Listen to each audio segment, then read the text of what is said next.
Stirling approximation के बाद चलते हैं कुछ थ्योरेटिकल डेफिनेशंस पे। थ्योरेटिकल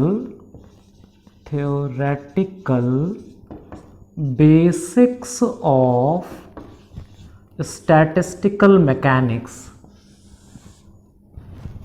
अब आप सोच रहे हैं अभी फिर मतलब इंट्रोडक्शन बचा है, इसमें ही कुछ आपको छोटी छोटी डेफिनेशन मिलेंगे। देखिए मैं सीधा जंप करके मैथमेटिकल पार्ट पे आ जाऊं और उसमें ये यहां पर आने वाले टर्म्स यूज हो रहे हैं। आप कहेंगे सर ये हम समझ गए, जैसे टर्म्स क्या थे, कहीं पर आ रहा है डिस्टिंग्विशेबल, इनडिस्टिंग्विशेबल, तो आपने कहा सर ये तुम्हें पता है डिस्टिंग्विशेबल मतलब जिन्हें अलग अलग किया जा सके, इनडिस्टिंग्विशेबल मतलब जिन्हें अलग अलग न किया जा सके।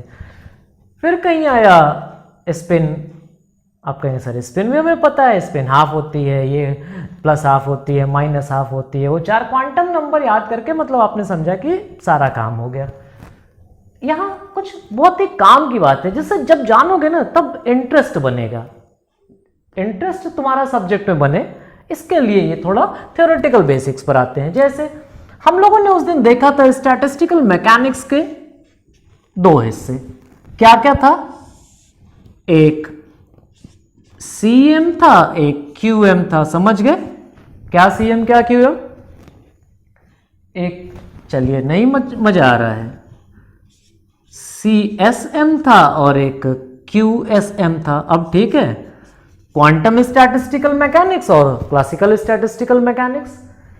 ये जो क्लासिकल थी, पूरा नहीं लिखना है भाई, लिख लो क्लासिकल, और ये क्वांटम उस दिन का भी था, तो ये किसके लिए थी?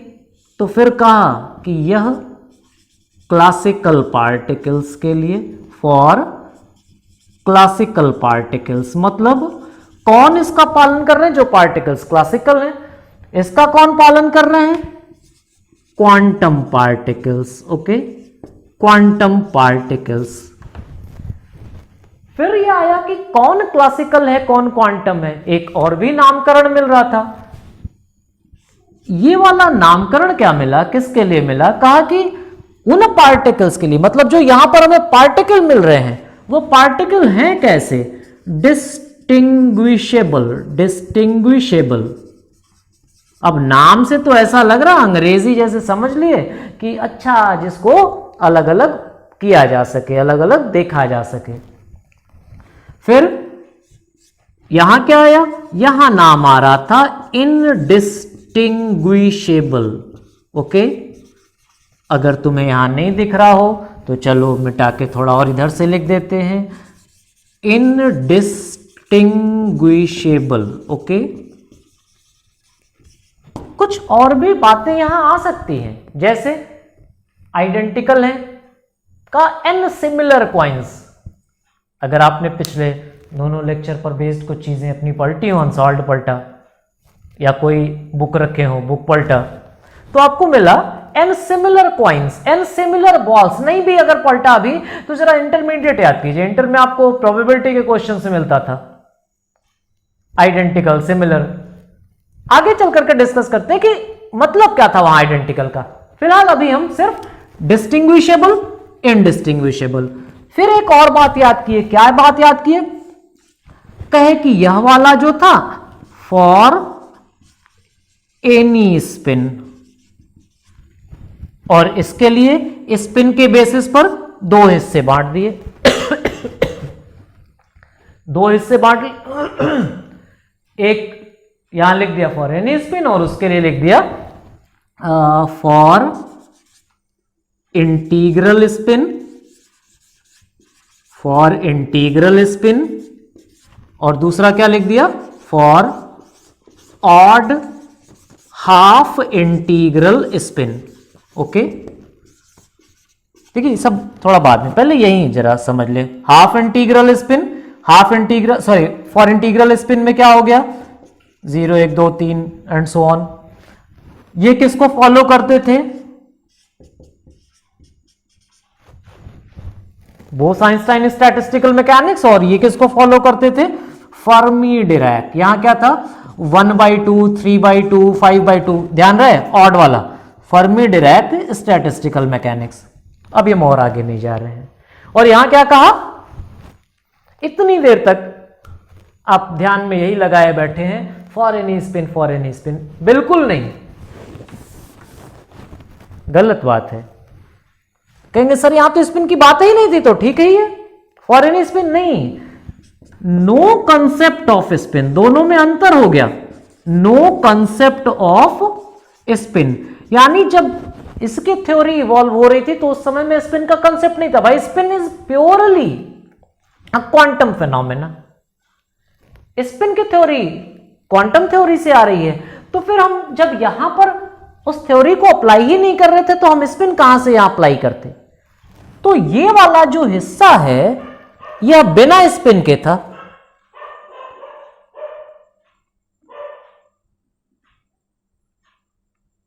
ठीक, आगे थोड़ा सोचते हैं। नो कंसेप्ट ऑफ स्पिन, चलिए यहां लिख भी देते हैं, because spin is purely quantum treatment, purely quantum treatment. देखिए आपको कुछ रियलिस्टिक टच देने वाली आवाजें आ रही होंगी, जैसे जब पढ़ते थे आप क्लास में अपने, तो कहीं उधर से चिपो चिपो होता था, कहीं से गाड़ी की आवाज आती थी। उतना तो नहीं, लेकिन रह रह करके कभी कभार कुछ आवाजें आ जाएंगी। ध्यान मत दीजिएगा, मान लीजिए मैं बताऊं किसकी आवाज आएगी तो आप कहेंगे सर गंदे गंदे शब्द बोल रहे हैं। थोड़ी बहुत आवाजें आती रहेंगी। Purely quantum treatment.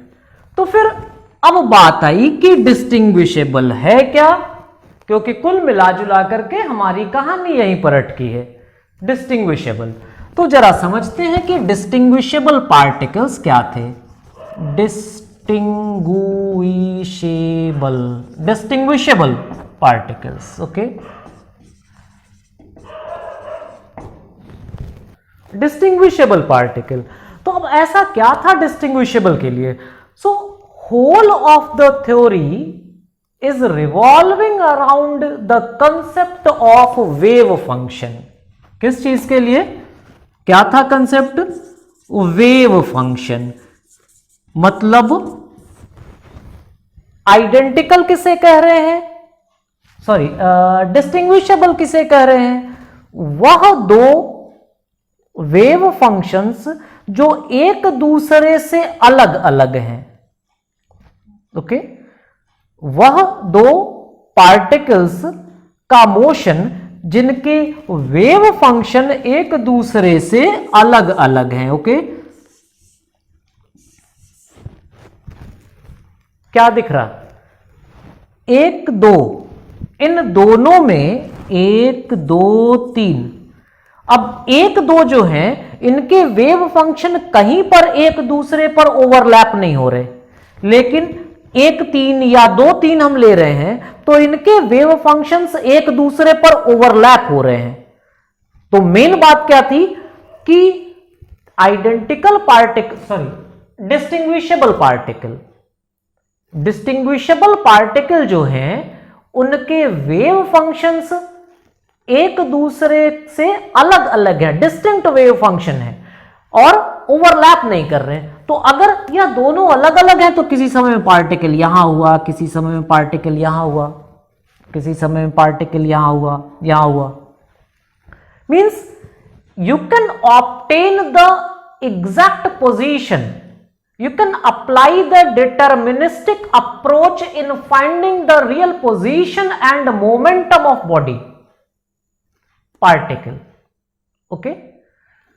आप एग्जैक्ट पोजीशन जो कॉन्जुगेट कोऑर्डिनेट से पोजीशन और लीनियर मोमेंटम के, आप उनको एग्जैक्टली पा सकते हैं। आप कहेंगे सर एग्जैक्टली कैसे पा सकते हैं? एग्जैक्टली क्यों नहीं पा रहे थे?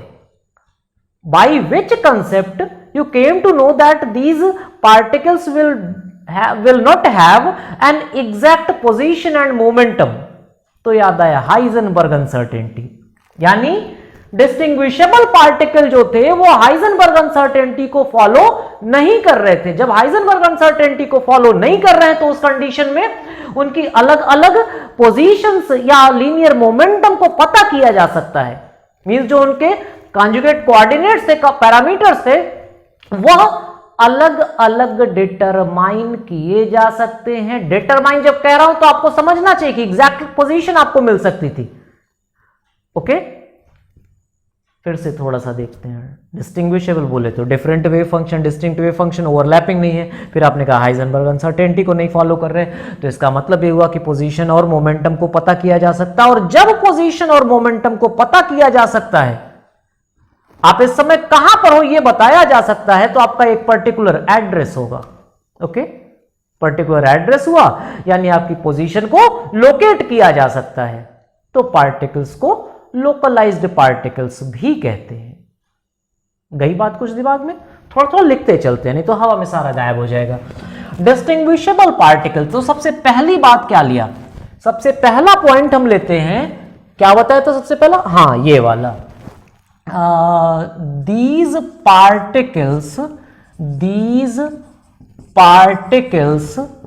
will have distinct wave functions,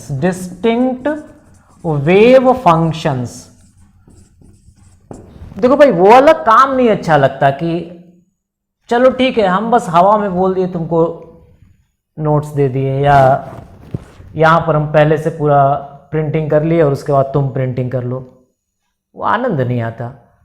साथ साथ काम करते चलते हैं। These particles will have distinct wave functions, okay, अर्थात नो ओवरलैपिंग। अच्छा ठीक है भाई, ओवरलैपिंग कर लो, नो ओवरलैपिंग। जैसे यह दोनों, मीन्स थोड़ा जगह का भी मामला है भाई, तो समझ लेना। ये दो हुए, अब यहां पर कभी पार्टिकल यहां पाया गया, यहां पाया गया, यहां पाया गया, सब अलग अलग चल रहे हैं, कोई एक दूसरे पर ओवरलैप नहीं कर रहा। ओके, फिर दूसरी बात क्या बताया था? डू नॉट फॉलो क्या चीज? Heisenberg, do not follow Heisenberg uncertainty. Okay, और अगर हाइजेनबर्ग अनसर्टेनिटी को नहीं फॉलो कर रहे, exact position and momentum of particles can be determined. Okay, मतलब डिटर्मिनिस्टिक अप्रोच हम लगा सकते हैं, can be determined.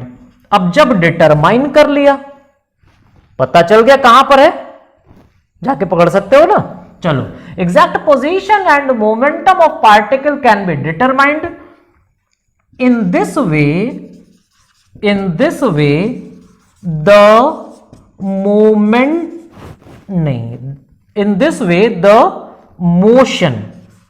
motion of particle can be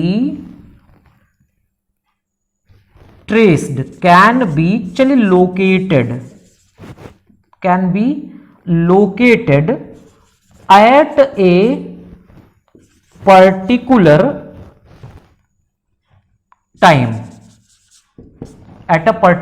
In this way, the motion of particle can be located at a particular point. This is why these particles are also called localized particles. Clear है बात? यहां मैं रुक थोड़ा सा इसलिए रहा हूं, in this way the motion of particle can be traced. बात समझे? मतलब ट्रेजेक्ट्री हम ड्रॉ कर सकते थे, हमें ट्रेजेक्ट्री, एग्जैक्ट ट्रेजेक्ट्री पता चल सकती है। इन this way the motion of particle can B, देखो, पार्टिकल कैन बी, मैं अलग इतने ही पर कर दे रहा हूं, अगर समझ जाओ तो। चलो, ये वाला है इतना, ऐसे ऐसे ऐसे ऐसे ऐसे ऐसे ऐसे ऐसे, यहां पर the motion of particle can be traced. Okay, तो ट्रेस कैसा किया, मतलब किसकी बात कर रहे हैं? That is a trajectory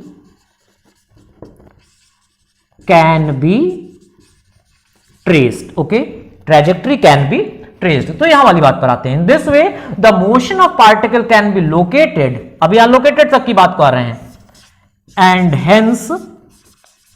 hence card. देखो भाई जूनियर क्लास के बच्चे नहीं हो कि हाँ सर ये वाला ऐसे नहीं समझ में आई, क्या आया। In this way the motion of particle can be located and hence called, क्या called, localized particles, okay okay. तो अब लोकलाइज्ड पार्टिकल हो गए, कहीं मैंने डायग्राम ड्रा किया था, तो देखो ये हुआ तो मतलब ये एक पार्टिकल ए हो गया, ये बी हो गया, ये सी हो गया, मतलब हम उनका कुछ नामकरण कर सकते हैं। तो ये इंपॉर्टेंट बात मिली, नामकरण कर सकते हैं। अब आपको थोड़ा सा जैसा भी लग रहा हो कि क्यों है यह बात लिख रहे हैं भाई, जब नामकरण कर ले रहे हैं, जैसे एक ही जैसे कई है, नाम अलग अलग रख दिया, नाम रख दिया इसका ए है, इसका बी है, क्योंकि हम अलग अलग सबों को देख पा रहे हैं, समझ पा रहे हैं। तो जब सबका अलग अलग नामकरण हो जा रहा है, मीन्स द पार्टिकल्स आर